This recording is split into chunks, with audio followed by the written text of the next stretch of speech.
física ou num esporte escolar, com 2 aulas semanais de 50 minutos, onde o professor perde a maior parte do tempo fazendo chamada. Então, eu acho que a gente tem que refletir sobre isso. Ou seja, a escola é o ambiente ideal? É, mas está sendo possível que isso realmente ocorra? Eu diria que não, de maneira nenhuma. Então, pensar em esporte na escola é algo que eu diria, repetindo o que eu já falei no início, para mim é uma utopia muito grande, né? Então, essa questão escolar, essa questão do esporte na escola passa por todo esse processo.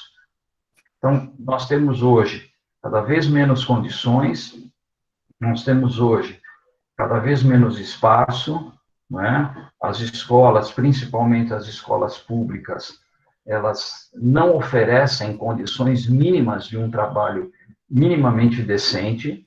A gente vê isso o tempo todo. São raríssimas as escolas públicas que oferecem uma condição ideal, ou pelo menos uma condição decente de trabalho para o profissional que vai lá. Então, não tem material, a quadra está toda detonada, a bola não serve, e fora as outras coisas que acontecem, né, e que aí fogem, evidentemente, da nossa capacidade de intervir, o que está acontecendo hoje na escola, com ataques, com vandalismo, um monte de coisa. Então, infelizmente, né, a triste realidade é essa.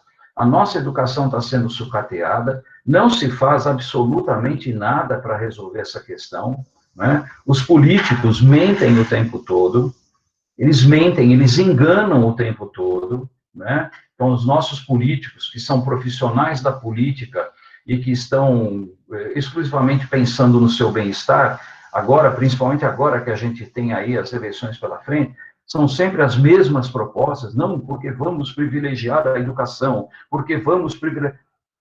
Eu não sei, eu talvez seja o mais velho desse grupo, né?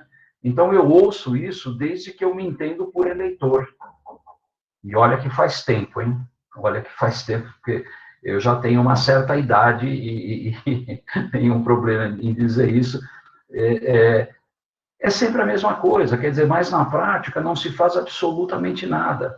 O professor, o profissional, e não só de educação física, o profissional, de uma maneira geral, que trabalha com educação, ele é desvalorizado, né? Ele é subavaliado, ou seja, o camarada, para ter um rendimento, digamos, decente, ele tem que dar um monte de aula, tem que o dia inteiro, tem que o dia todo trabalhar feito um maluco, né, para poder dar lá suas aulas e poder ter um rendimento adequado. Enquanto isso, né, os nossos grandes políticos, numa canetada, aumentam seus salários em 40%, 50%, como se... E o pior de tudo é que a gente não faz absolutamente nada, né? Nós aceitamos essa condição como se tudo fosse normal, né? Outro dia, eu ouvi um comentário do Casagrande, um comentário brilhante do Casagrande, né? O Casagrande, ele tem umas posições interessantes e ele é muito sincero quando ele fala, porque ele passou realmente por momentos difíceis, né, e ele assume isso publicamente, o que eu acho muito legal, quando ele fala da questão das drogas, quando ele fala do tempo que ele ficou internado, dos perigos que ele correu, ele disse o seguinte: o brasileiro tem que parar de achar que determinadas coisas são normais. Ele se referia ao caso do Robinho, do estupro lá do Robinho. De repente, é normal, porque é o Robinho. É normal o cara guardar dinheiro na cueca. É normal o cara... Enfim, nós estamos fazendo um mal tremendo para o nosso país quando a gente acha que tudo isso é normal. É assim mesmo, então deixa como está. E na nossa área está acontecendo isso. É assim mesmo, então deixa como está. E aí o que acontece, né? Partindo agora para o... Se alguém tiver alguma coisa para colocar, por favor, pode se manifestar tranquilamente, ok? Inclusive para posição contrária à minha, não tem nenhum problema em relação a isso.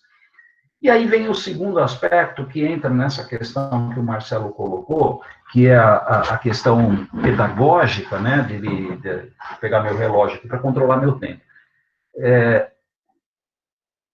O que está acontecendo hoje, né? O que está acontecendo hoje em termos de preparação profissional, que eu reputo como um dos... Eu estou montando, eu tenho uma ideia, eu chamo de componentes da ação pedagógica.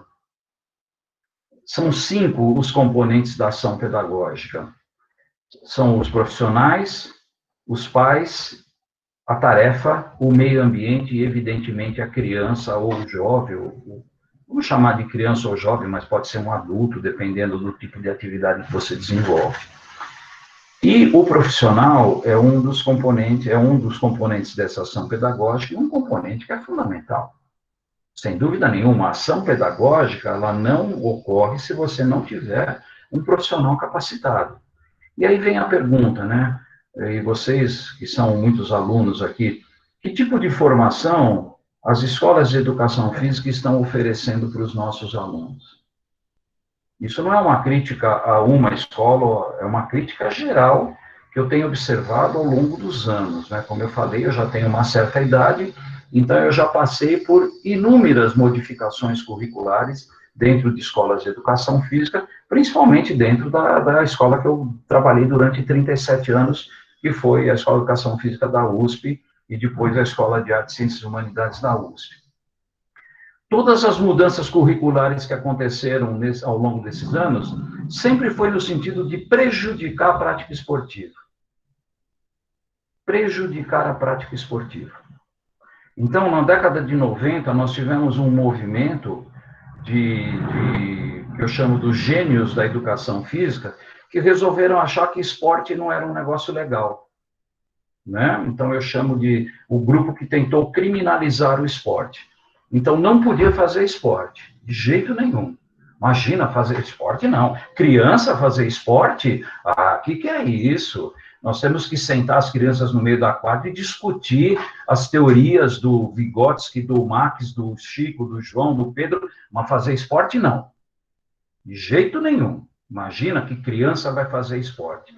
Isso trouxe um prejuízo muito grande para a nossa área, no sentido de que, hoje, a maioria dos alunos que saem das escolas de educação física, que são egressos, não tem formação suficiente, adequada para trabalhar, não só com esporte, com qualquer atividade.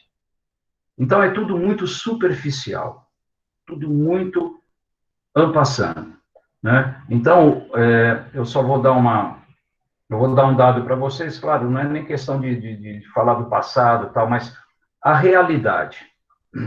Eu entrei na Escola de Educação Física da USP em 1972. Faz tempo, né? Com certeza, a maioria absoluta que está nos assistindo aqui, não era nascido e não tem nem ideia do que era 1972. Então, é uma coisa interessante. Professor, eu tinha 3 anos nessa época. Pois é, olha só, então em 72 eu já estava na faculdade, então você imagina que em 72 eu já devia ter pelo menos 18 anos, né? Então daí dá para calcular quantos anos eu tenho hoje. Muito bem. As escolas de educação física, elas tinham uma característica, elas eram muito voltadas para a prática. Então, a gente tinha lá as disciplinas, aquelas básicas, tradicionais, fisiologia, biomecânica, pedagogia, bom, enfim, né? Biologia, bioquímica, cada um tinha um nome diferente, psicologia, mas eram mais ou menos essas. E aí você tinha as modalidades esportivas. Então, basicamente, você tinha, nas coletivas, basquete, vôlei, handebol e futebol, você tinha atletismo, natação e ginástica, e aí algumas escolas, por características, uma tinha judô, a outra tinha, bom, enfim, né, GRD, mas de qualquer maneira, você tinha uma carga muito grande de atividade esportiva, só que essa carga era muito voltada para a prática. Então, na aula de basquete, eu praticava basquete, eu não aprendia basquete. Quer dizer, você aprendia pela prática, lógico, e nem posso dizer isso porque eu tive professores fantásticos de basquete.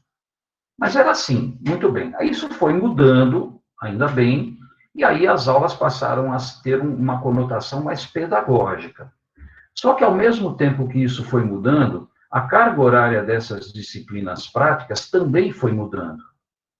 Então, quando eu entrei na faculdade, por exemplo, eu fiz 3 semestres de cada esporte.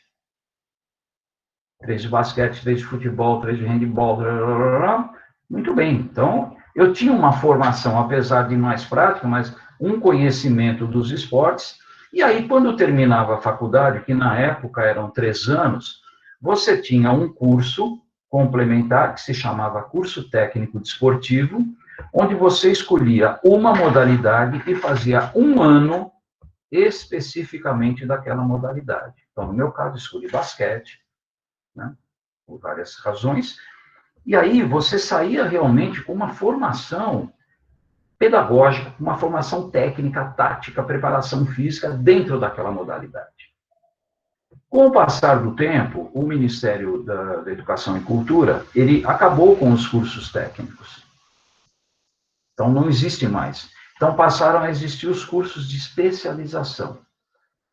E aí, os cursos de especialização também mudaram o rumo da história, porque partiram muito para a área da fisiologia do exercício, né?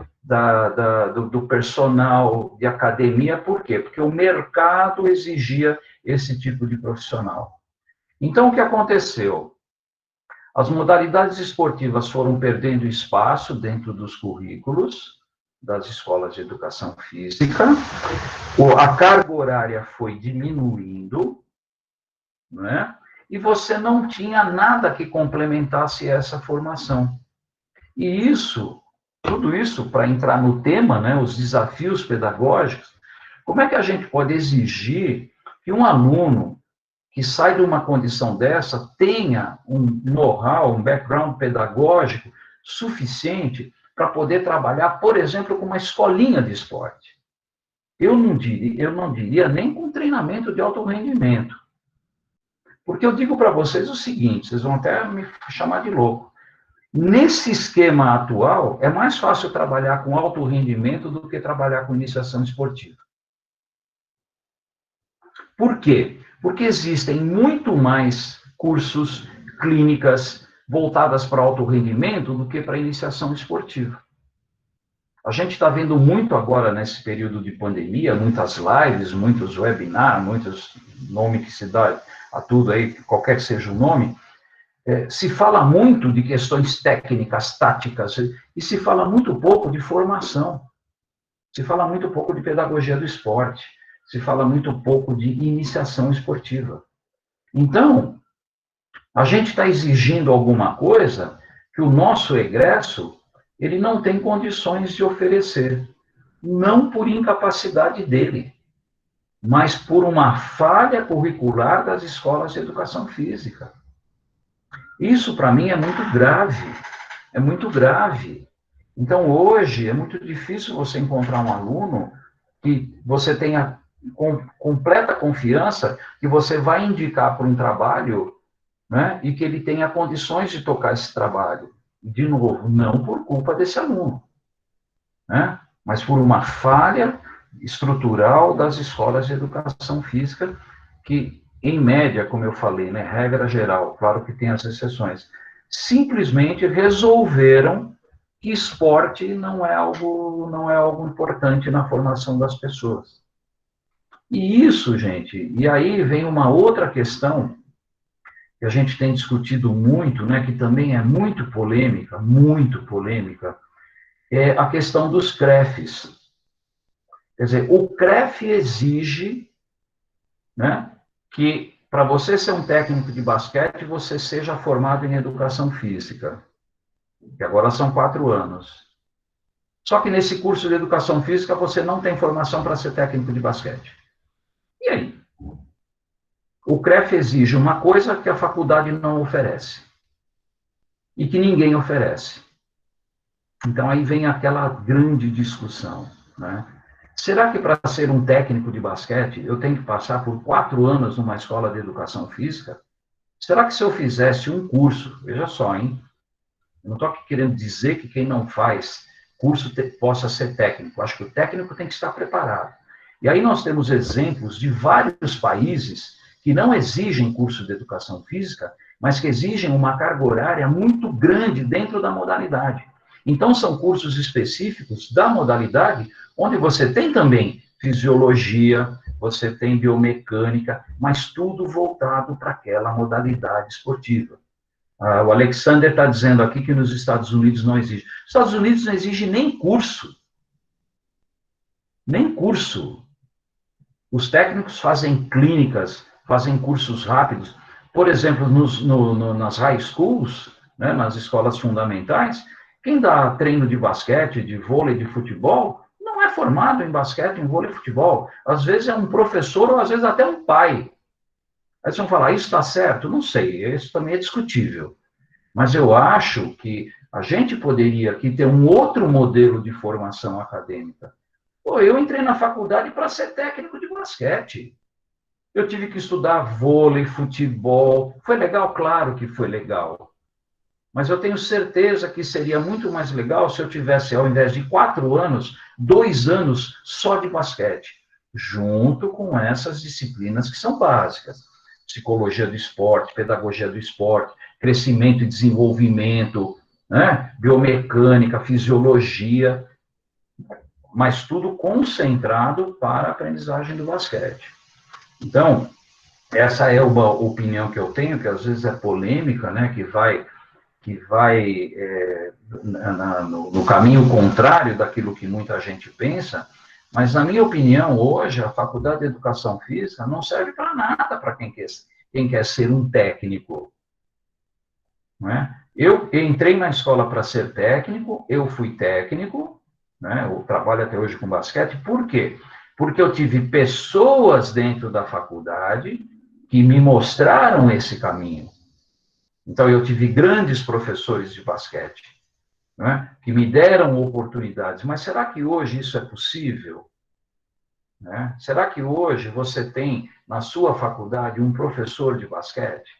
Hoje, na maioria das faculdades, o basquete está incluído numa disciplina chamada modalidades coletivas, que às vezes duram um semestre. Então, em um semestre, você tem que falar de tudo. Tem que falar de basquete, vôlei, futebol, handebol, e outras modalidades coletivas. Então, esse é um problema muito sério que interfere diretamente nessa questão pedagógica, no meu ponto de vista. Muito bem. Então, é um desafio muito grande, né? Então, olha como as coisas vão se ligando, né? Como é que você pode falar em esporte escolar se o esporte escolar dentro da escola está prejudicado, se o profissional que hoje sai da escola de educação física não tem formação adequada para trabalhar com esporte escolar? Então, isso é muito complicado.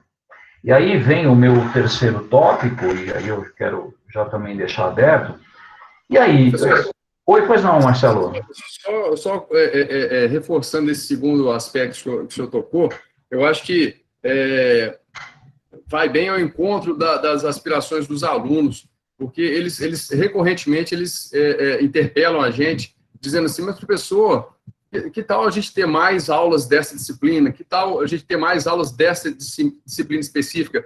Justamente porque lá pelo meio do curso eles já estão com uma tendência a buscar um caminho profissional e realmente eu acho que eles estão concordando com o senhor com essa constatação, com esse problema que o senhor levantou. E aí eu fico também me perguntando o que fazer e onde está o erro, se é exatamente na questão do direcionamento das políticas educacionais do nosso país, se existe alguma força que a gente não consegue interromper em relação a esse desmantelamento da educação, especificamente da educação física, só para dar mais uma reforçada nesse aspecto, que é um problema realmente, eu acho que os alunos estão concordando com o senhor nesse aspecto. Então, Marcelo, eu acho assim, né, nós, claro que existem aí os movimentos, o próprio CREF faz um movimento importante, né, mas eu acho que a nossa classe, nós não temos força suficiente, né, nós não somos uma classe com força suficiente para poder reivindicar mudanças. E como eu disse, o ponto central, né, o ponto letal da coisa é a nossa política de educação, na qual a educação física está envolvida. O nosso país não tem uma política de educação, né? O nosso país, por exemplo, não tem um projeto esportivo. Qual é o projeto esportivo do nosso país? O nosso país tem projetos partidários e não projetos de Estado, de governo. Tem projeto de partido. Hoje, o PX está no comando, ele elabora um planejamento. Amanhã é o PY, eles arrasam com tudo que o PX fez e começam tudo de novo. Então, é o que eu sempre digo, o Brasil está girando em falso. Nós sempre começamos tudo de novo e não conseguimos terminar nada, né? Eu vou dar um exemplo. O Canadá tem um projeto esportivo que é fantástico, fantástico, mas é um projeto de Estado, não é um projeto de partido. Ele está fundamentado, ele está sacramentado. Então, ó, hoje é você, Marcelo, que vai assumir, mas está aqui, ó. O projeto é este, meu amigo. Você pode até colocar o seu estilo, a sua maneira de comandar, mas o projeto é este aqui, ponto final. Não tem discussão. O que pode ter é o seguinte, a discussão para aperfeiçoar, mas não para acabar com o que foi feito. Claro que isso foi um trabalho de muitos e muitos anos, de um povo super organizado, onde a educação é prioridade. No Brasil, a educação não é prioridade. Infelizmente, é triste falar disso. Assim como saúde não é prioridade. Né? Aqui, ó, o Júlio está dizendo que a Alemanha e Portugal também têm projetos muito importantes. A maioria dos países tem esses projetos. A gente até discute um pouco, né? Tem uma disciplina de pós que eu ofereço junto com o meu colega Marcelo Massa, que é esporte infantil, talento esportivo e treinamento a longo prazo. E ele cita essas questões, e a gente até dá um exemplo. Então, qual é o modelo esportivo dos Estados Unidos? O modelo esportivo dos Estados Unidos está baseado na escola, correto? A criança, ela faz esporte lá do jardim da infância até a universidade, e depois, tudo bem, se ele tiver talento suficiente, ele vai para uma NBA, bom, enfim. Mas todo o processo esportivo dele é feito dentro da escola. Muito bem. A China, assim como a antiga União Soviética, o projeto é político, mas tem um projeto. É aquele ponto final. Você pode até não concordar. Ah, o que eles fazem na China é um absurdo, mas é um projeto. E o nosso, qual que é? Qual que é o nosso projeto esportivo? É ganhar medalha em Olimpíada? Eu sempre digo que enquanto o Brasil pensar em ganhar medalhas em Olimpíada, nós vamos continuar derrapando. Por quê? Qual é a evolução do Brasil em Olimpíada? Numa Olimpíada ganha 12, na outra ganha 15, na outra ganha 10, na outra 16. E daí? E daí? E cadê o nosso projeto esportivo? Quantas pessoas praticam esporte no país? Quantas crianças fazem educação física de qualidade no país? Ah, mas nós ganhamos 10 medalhas de ouro. Puxa, que bacana, né? Nossa, lindo, maravilhoso. Enquanto isso, a China ganhou 300, os Estados Unidos 450, a Alemanha 280, Inglaterra 100 e tanto, e o Brasil ganhou 10. Por quê? Porque está pensando na medalha. Acho que nós temos que parar de pensar. O esporte competitivo é importante? Claro que é. É a vitrine, todo mundo se espelha nisso. Mas enquanto a gente pensar em medalha, só em medalha, nós não vamos sair do lugar. Então, isso é muito complicado. Professor, eu queria só ressaltar a presença do professor Dilson Borges, da UFJF. Grande Dilson, meu colega. Exato. Meu colega da Comissão Científica Acadêmica da Associação de Técnicos de Basquete no Brasil. Exato, ele está brindando a gente com a presença nessa palestra. Eu comentei com ele, ele se prontificou. Ontem nós tivemos um bate-papo para cuidar de alguns assuntos, ele me falou que ia estar presente. Ah, tá bom. Responsabilidade, tá vendo? Muita responsabilidade a minha agora, hein? Já imaginou? Obrigado, professor.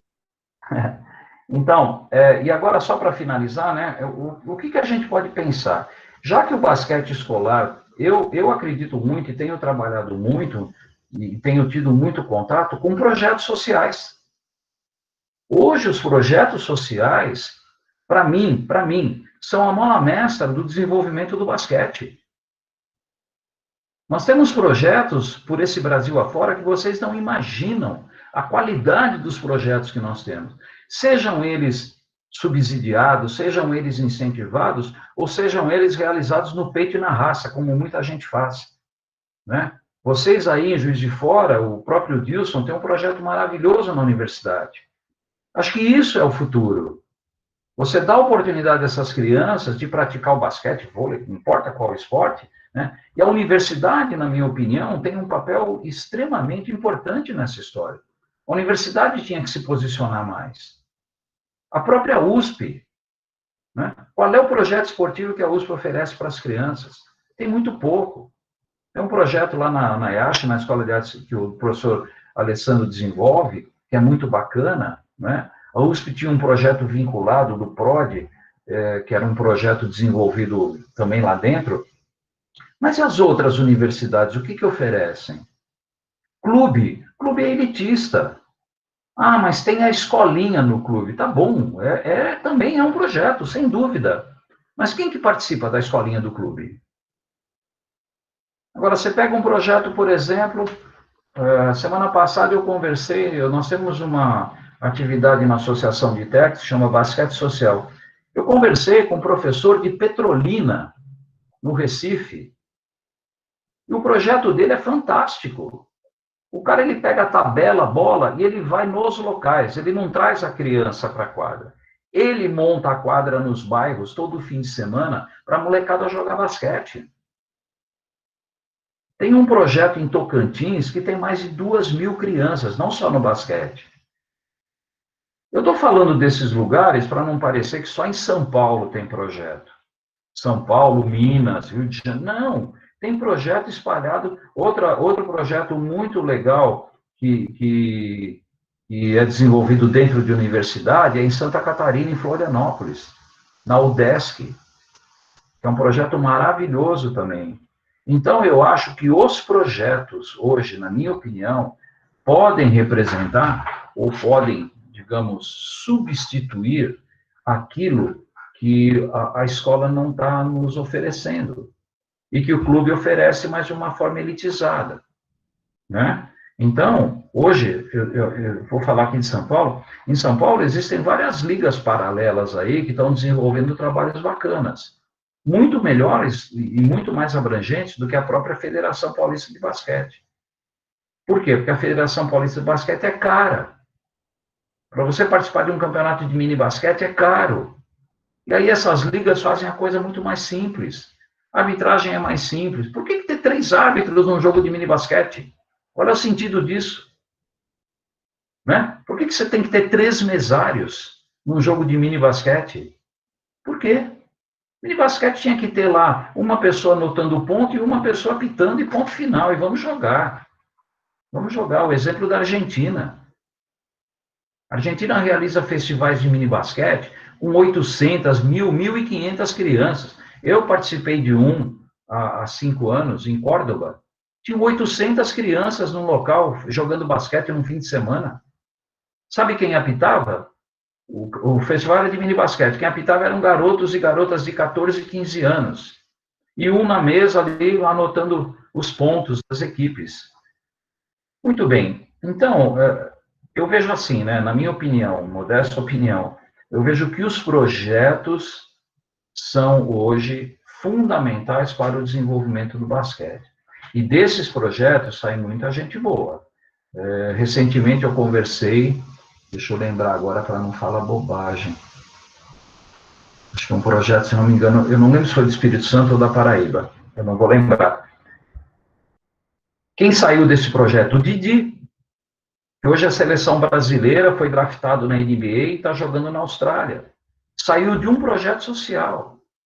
Aqui em São Paulo, na região de Ribeirão Preto, o Fausto, ex-jogador de basquete, né? Faz um projeto maravilhoso na região, com mais de 2.000 crianças também. Então, eu acho que esse é o nosso futuro. Não dá para pensar em basquete na escola, infelizmente. Enfim, então, é isso que eu acho, é isso que eu, pelo menos, tento, né, entender e tento desenvolver através desses contatos com projetos. Então, basicamente, Marcelo, era isso que eu queria dizer, para deixar, nós temos um tempinho ainda, para deixar aberto aí a perguntas, enfim, a intervenções, fiquem à vontade, por favor. Vamos lá, pessoal, não precisa ter vergonha, não, pode perguntar. Podem abrir o microfone, abrir as câmeras. Abre a câmera, a gente já vê a cara de vocês, pô. Tem 53 pessoas na sala, eu só estou vendo a cara do Marcelo, pô, não é possível. E eu tenho certeza, professor, que eles estão realmente, a mentezinha deles está se mexendo com o que o senhor falou. Porque a gente tem essa tendência, pelo menos eu falo por mim, de tentar, apesar de todos os problemas, dizer que tudo é possível. Com certeza. Apesar desses problemas que o senhor expôs, que tudo é possível, que dentro da escola também é possível. Também é possível. Uma proposta. Com certeza. Então, sabe, Marcelo, uma coisa que eu queria dizer, né, para esse pessoal, nós não podemos nos acomodar. Uhum. A situação é complicada? Mas nós não podemos nos acomodar. Vocês não podem parar de estudar, vocês não podem parar de buscar conhecimento. E conhecimento não se obtém somente em sala de aula. Conhecimento se obtém, por exemplo, num bate-papo como esse, né? Conhecimento é você conversar com o seu professor, é trocar ideia com outras pessoas. Isso tudo é conhecimento. Cursos que você possa fazer, lógico, sem dúvida nenhuma, né? Mas nós não podemos parar de estudar. A gente não pode, né? Eu hoje estou aposentado. Eu não parei de estudar, gente. Eu podia tranquilamente sentar na minha cadeira e ficar o dia inteiro aqui no computador olhando a abobrinha. Muito pelo contrário, né? Eu adoro estudar, eu adoro ler, eu adoro escrever, né? Marcelo sabe, eu tenho vários livros. Só esse ano de 2020 foram 3 livros lançados de basquete, de esporte coletivo. Sabe, eu acho que as pessoas têm que realmente estudar, tem que procurar, não pode parar de jeito nenhum, porque nada cai no colo, nada cai no colo. Nada cai do céu. Vamos lá. Alguém quer fazer alguma coisa? Boa noite, meu nome também é Marcelo. Ô, Marcelo. Eu coloquei aí no chat... Marcelo, bota a cara aí, Marcelo. Eu não tenho câmera, infelizmente. Tá bom, tudo bem.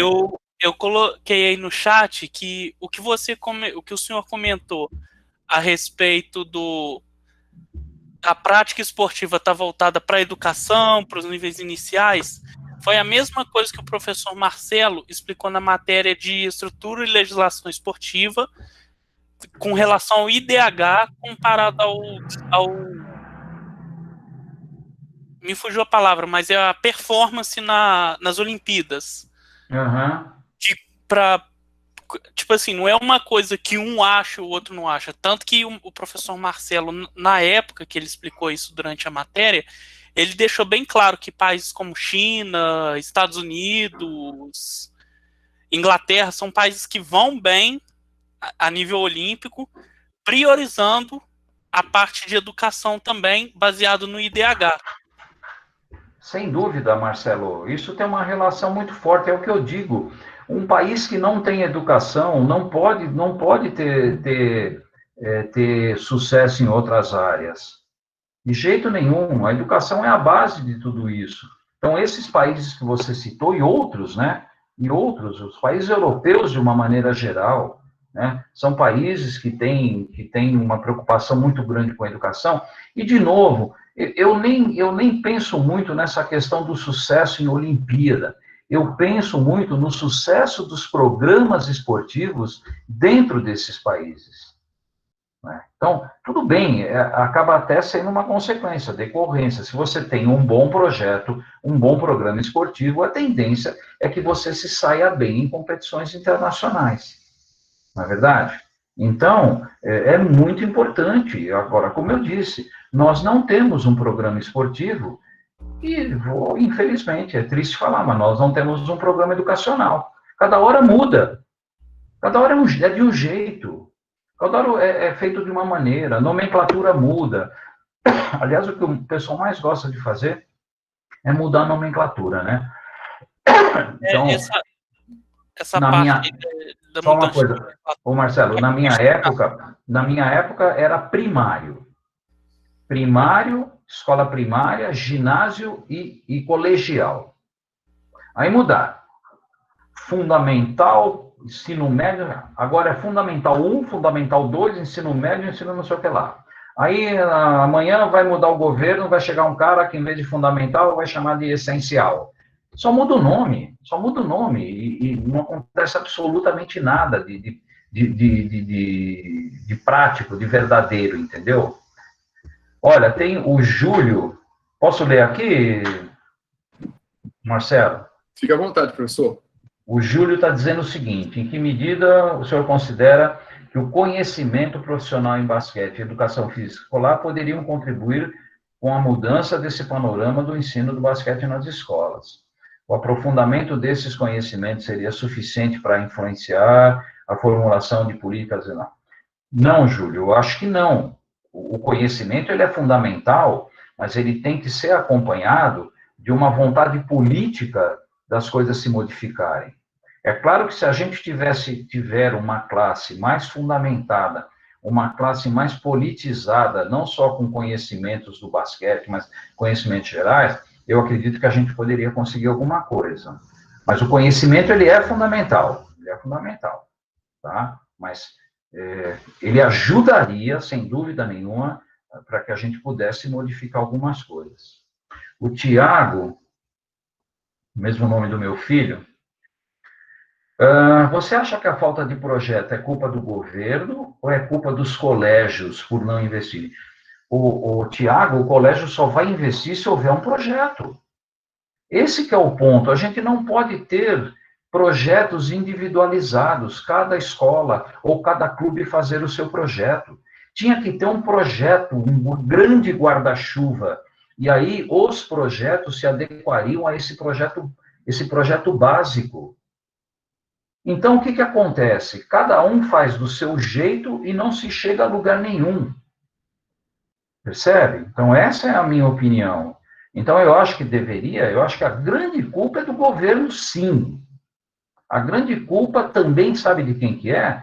Do Comitê Olímpico, das nossas confederações, que não estão preocupadas com o futuro do nosso esporte. Como eu falei, estão preocupados só com medalha. Não estão preocupados com praticantes. O pessoal esquece que para você ter medalhistas, você tem que ter praticante. E que para você ter praticante, você tem que ter o aficionado, aquele cara que vai para a quadra, que vai para o campo, que vai ver jogo, que vê televisão. Percebe? Então, o esporte não pode se basear somente naqueles 10 caras que estão dentro da quadra naquele momento. Tem todo um complexo atrás disso tudo. Né? Então, quando você vê essas grandes competições internacionais, você se assusta. Você vê, por exemplo, não vou nem falar de NBA, que aí já é um exagero. Mas se você pega, por exemplo, um campeonato universitário americano, a média de público é 20 mil pessoas num jogo universitário. Aqui no jogo do NBB dá 50 pessoas, que é o principal campeonato nosso. Tudo bem, tem público em Mogi, em Bauru, aí no Minas Tênis, mas em outros lugares, nos campeonatos regionais, pelo amor de Deus, pô, não vai ninguém assistir. Então, como é que você pode querer ter um projeto em cima disso? Então, o projeto não deveria ser somente para quem joga. O projeto tem que ser um todo, um grande guarda-chuva. Quem joga é o ponto final do projeto. E aqui a gente trata o quem joga como ponto inicial. Ok? Ô, doutor, boa noite. Pois não. Meu nome é Wellington de Castro. Fala, Wellington. Então, esses problemas que a gente tem para que isso aconteça, para que os outros esportes cresçam no Brasil, Não, tipo assim, eu acredito que seja muito pelo governo, tudo também. Mas eu acho que é mais por nós mesmos, por ser amante do futebol no Brasil, ser religião futebol, acaba inibindo os outros esportes. As pessoas não focam nos outros esportes, focam só no futebol. Isso seria, para mim, um dos motivos que mais atrapalha assim, Então, o desenvolvimento mas dos olha, outros esportes. não, tudo bem, eu concordo em parte com você, Wellington. Agora, nós não podemos acreditar todo esse problema esportivo somente ao futebol. Uma coisa nós temos que colocar na cabeça: nós não vamos mudar a cultura esportiva do nosso país achando que o futebol é o problema maior. Nós temos que trabalhar para que os outros esportes melhorem. Vão chegar ao nível do futebol? Não, não vão chegar nunca. Por isso que eu acho que é errado a gente pensar, enquanto tiver futebol, o Brasil não vai para frente nos outros. Eu diria para você que se o futebol acabar no Brasil, os outros esportes acabam junto. Acabam junto. Então, é muito complicado tudo isso. Por isso que eu acho que futebol é cultural. É cultural. Eu estou falando aqui para vocês de basquete, né? Mas estou de olho no jogo do meu time que vai acontecer daqui a pouco. Porque eu gosto de futebol. Está na raiz do brasileiro. Mas não é porque eu gosto de futebol que eu vou deixar o meu basquete de lado. Muito pelo contrário, eu vou trabalhar cada vez mais pelo meu basquete. O futebol, para mim, passa a ser diversão. Basquete não. Basquete, além de diversão, é uma paixão. Entendeu? Então, é isso que eu penso. Pareceu mais alguém. Na minha última questão, eu vejo também que, é igual você falou, é o que eu penso também, né? Mas a falta de ídolos nos outros esportes, eu acho que ajuda muito nisso, porque Fórmula 1. Fórmula 1, há 20 anos atrás, você via Ayrton Senna, você via Felipe Massa, Rubinho, você assistia Fórmula 1. Hoje Exatamente. você não vê ninguém lá, você não assiste mais. Wellington, mas isso vem direto naquilo que eu falei. É falta de projeto. Eu vou te dar um exemplo muito fácil de você entender. Nós tivemos aqui no Brasil a grande oportunidade de termos o tênis num nível altíssimo, com a era do Guga. Você concorda comigo? O Guga foi tremendo. E o que é o nosso tênis hoje? O que é o nosso tênis hoje? Vou te dar um exemplo. Você pega a Sérvia. A Sérvia é menor do que a Zona Leste de São Paulo. A Zona Leste de São Paulo tem 4 milhões de habitantes. A Sérvia tem basquete masculino de altíssimo nível, basquete feminino, voleibol, tênis, futebol, que não é lá, mas tem. E o que nós temos aqui, por exemplo, em São Paulo? Outro exemplo que para mim é chocante. São Paulo tem 12 milhões de habitantes. Quantos times de basquete tem em São Paulo? São Paulo, cidade de São Paulo. Quantos times tem, você sabe? Não, faço a mínima ideia. Então, vamos lá, eu vou te contar então. Corinthians, São Paulo, que voltou ano passado, Pinheiros e Paulistano. 4 times de basquete numa cidade de 12 milhões de habitantes. Aí eu te pergunto, quantos times de basquete feminino tem nessa cidade? Você sabe? Não. Nenhum. 0. Então, como é que você pode pensar em política esportiva, em sucesso esportivo, se numa cidade com 12 milhões de habitantes, você tem 4 times no masculino e nenhum no feminino? É difícil, bem difícil. É difícil, não é? É difícil. E vamos combinar, né? Que o nosso futebol também é uma mediocridade, né? Com certeza, com certeza. Pelo amor de Deus, pô. Nosso futebol, para com isso, né? Aquela história de melhor futebol do mundo já foi há muito tempo, hein? Há muito tempo. É só se assistir os jogos do Campeonato Brasileiro e assistir jogos da Euro, assistir jogos do Espanhol, da Inglaterra, pelo amor de Deus. Eu acredito que o nosso futebol está muito abaixo mesmo, bem abaixo dos demais. Pelo amor de Deus. Eu não vou nem falar do meu time, que aí vai ser uma vergonha. Mas muito obrigado aí. Valeu, Wellington. Vamos lá. Professor, Oi. Em relação aos projetos sociais, o senhor acha que esses projetos sociais podem cumprir com a função, tanto de formação de atletas, quanto com a função educacional das crianças? Tranquilamente, ô Marcelo. Esses projetos são importantíssimos, importantíssimos, porque deles vai sair uma quantidade muito pequena de atletas. Mas aquilo que eu falei, vai sair uma quantidade muito grande de gente que gosta do esporte, que vai praticar esporte de uma outra maneira, ou aquele praticante eventual na base da recreação, ou simplesmente aquele garoto que vai gostar de ir para uma quadra de ver basquete. Ou então, de repente, vai sair, como eu já vi em muitos projetos que a gente conversa, profissionais de educação física para trabalhar com basquete. Empresários que podem investir no basquete. Percebe? Então, por isso que eu digo que o projeto social hoje, para mim, é extremamente relevante. Não só na formação de atletas, que é assim, né? Uma quantidade assim pequenininha, mas na formação de pessoas que venham a gostar de esporte. Isso, para mim, é muito importante. Muito importante. É algo mais independente, né, professor? Exatamente. Quer dizer, ele não está atrelado a nenhum tipo de instituição. Uhum. Ele Ou muito projeto filosófico, ou algum projeto filosófico educacional. Exatamente, exatamente. Então, muitos desses projetos são desenvolvidos por pessoas que doam seu tempo, né? Eu sei de projetos, por exemplo, aqui em São Paulo, que é lógico, onde eu acompanho mais, que são feitos dentro de escola, mas não é projeto da escola. Então, é o professor que pega o horário de almoço dele e dá treino de 1 hora para 80 crianças. Como eu já vi isso, eu já fui da clínica em projeto desse. Aí o cara fica que nem maluco dentro da quadra, mas ele está lá com 80 crianças. Ah, mas ele não está dando um treino legal. Ué, mas e daí que ele não está dando um treino legal? Ele tá botando 80 crianças para praticar esporte. Ou Na seja, base... existe a demanda, né? Existe Exato. A demanda. A demanda existe. Se você percorrer esse Brasil aí, que eu estou percorrendo agora, não fisicamente, né, mas, pelo amor, o Dilson sabe disso, pô. O que nós temos de projeto social. Eu fiz um levantamento uma época aqui em São Paulo, que eu montei um grupo, né, chamava Escolinhas de Basquete no Brasil. Só em São Paulo, eu consegui levantar 104 projetos de basquete. Aí em Minas, se não me engano, eram 17 ou 18. Em Santa Catarina, mais um tanto. No Paraná, mais um tanto.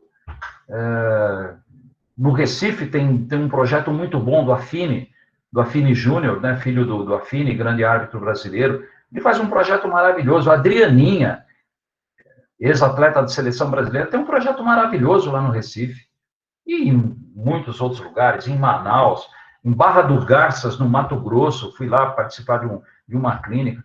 No Brasil inteiro nós temos esses projetos, gente. E ninguém olha para isso. A confederação não dá a mínima para esse tipo de coisa.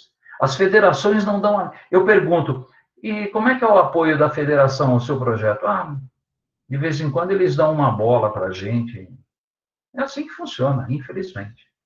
Não tem uma integração, né, das confederações. Por isso que eu falo, nós não temos um projeto, nós não temos um programa esportivo. Você acha que é difícil para uma federação montar um programa esportivo visando esses projetos? Montar cursos, por exemplo, para capacitar esses professores que precisam dessa capacitação? Mas isso não acontece. E uma das beneficiadas seria a própria federação. Mas é claro. Você vai ter mais gente vendo o jogo, você vai ter mais gente praticando, você vai ter mais gente consumindo produtos do basquete. Camiseta, bola, boné, que seja, pô. Certo? Então, a gente indo para o final, infelizmente a gente indo para o final da nossa reunião, eu queria só destacar aqui essa visão ampla que o senhor tem do basquetebol e das questões pedagógicas. Eu coloquei como tema aqui o basquetebol escolar, desafios pedagógicos e propostas atuais. Está bem claro que os desafios são muito grandes, né? E a proposta atual que o senhor colocou como mais importante são realmente os projetos sociais, né? Sem dúvida nenhuma, sem dúvida nenhuma. Eu acredito muito nisso. Então, vamos torcer para alguém olhar, né, com mais carinho para esses projetos, pô. Que as universidades abram as portas para esses projetos, né? Eu penso que tem dois lados, né? O lado triste, né, desse desmantelamento das escolas, principalmente na nossa área da educação física, e essas dificuldades que a gente encontra para trabalhar, e por um outro lado, um renascimento do basquete através dos projetos sociais. Sem Lógico, dúvida. todo problema vai suscitar soluções. Com certeza. E a gente é criativo e com certeza vai poder suplantar essas dificuldades. Vamos ver, vamos trabalhar para isso, né? Não adianta só torcer. Às vezes o pessoal fala, vamos torcer. Não, não tem que só torcer, tem que trabalhar. Uhum. E torcer só não resolve. Se torcida resolvesse, tinha time aí que ia ser campeão todo ano, né? Mas se não trabalhar, não tem jeito. Pessoal, mais alguma pergunta para o professor? A gente está indo para o finalzinho do nosso tempo. Bom, acho que não. Professor, eu tenho que agradecer muito a sua presença, a dedicação desse tempo para a formação dos nossos alunos. Então, eu gostaria realmente de agradecer muito, muito esses conhecimentos e essa visão que o senhor passou para a gente, porque faz a gente pensar, faz a gente querer estudar e faz a gente querer buscar alternativas, não só para a educação, não só para o basquete, mas também como para a educação física como um todo. Agradeço também a presença do professor Dilson e de todos os alunos que ficaram até aqui, até essa hora com a gente. Muito obrigado pela consideração. Eu que agradeço e fico muito feliz aí de poder falar com esse pessoal e deixar esse recado, né, gente? Vamos estudar. Vamos estudar, que conhecimento é a base de tudo, tá bom? Quero desejar a vocês aí uma boa noite, uma boa continuidade aí das atividades. Parabéns pelo evento e estou sempre à disposição, sempre que for preciso. Muito obrigado, professor.